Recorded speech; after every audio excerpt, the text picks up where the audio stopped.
We are witnessing a tragedy at a global scale, the likes of which we could never have imagined even a week ago, much less a month ago or a year ago. Around the globe, what we are seeing of shutting down of cities, of shutting down of masajid, of the fear, of the great trepidation that is afflicting all of us. If this is not going to cause us to stop in our tracks, if this is not going to cause us to reflect and to ponder and to think, then what is ever going to cause us to change? Dear Muslims, today's khutbah that I'm going to give, and it is a symbolic khutbah. I have never in my life given a khutbah to an audience and a masjid that is this empty. It is a symbolic khutbah. It is being given to remind ourselves, to remind the ummah that there is a reason why this is happening. Dear Muslims, we need to understand what Allah Azza wa Jal tells us in the Qur'an. Surah Al-Anfal, verse 53. ذَلِكَ بِأَنَّ اللَّهَ لَمْ يَغُ مُغَيِّرًا نِعْمَةً أَنْعَمَهَا عَلَىٰ قَوْمٍ حَتَّى يُغَيِّرُوا مَا بِأَنفُسِهِمْ وَأَنَّ اللَّهَ سَمِيعٌ عَلِيمٌ. That is because Allah subhanahu wa ta'ala will never take away a blessing that He has gifted to a people. Allah will never lift up a blessing that He has gifted to the people unless and until they change something in themselves. The blessing of peace, the blessing of security, the blessing of going about wherever we wanted to go, the blessing of society, all of this has been lifted up and it has been replaced with a fear, with an uncertainty. It has been replaced with death being close to us.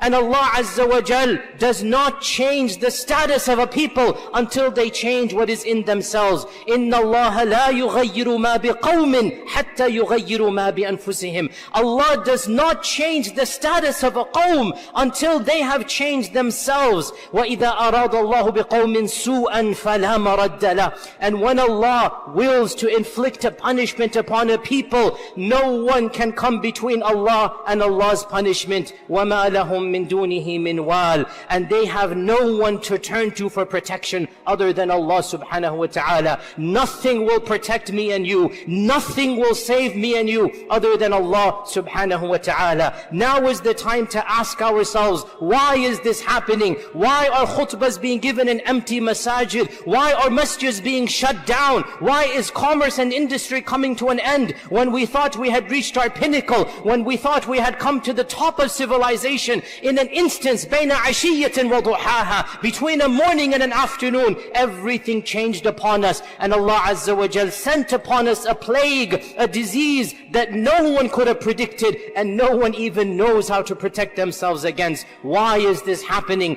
Allah subhanahu wa ta'ala reminds us in the Qur'an, ظهر الفساد في البر والبحر بما كسبت أيدي الناس ليذيقهم بعض الذي عملوا ولعلهم يرجعون. Allah has caused fasad, which is fitna, which is a type of evil, which is a type of trial and tribulation. Allah has caused chaos to spread in this earth. Why? بِمَا كَسَبَتْ أَيْدِ النَّاسِ. Because of what we ourselves have done. It is the effects of our own selves. This is something that we don't hear too many people say. It is something that is politically incorrect to say. It is something that hardly any preacher of any religion says. And when they say it, they are mocked and made fun of. That does not change the reality. Why is this happening to us? Allah does not send upon people plagues and diseases unless there is something that they have collectively done.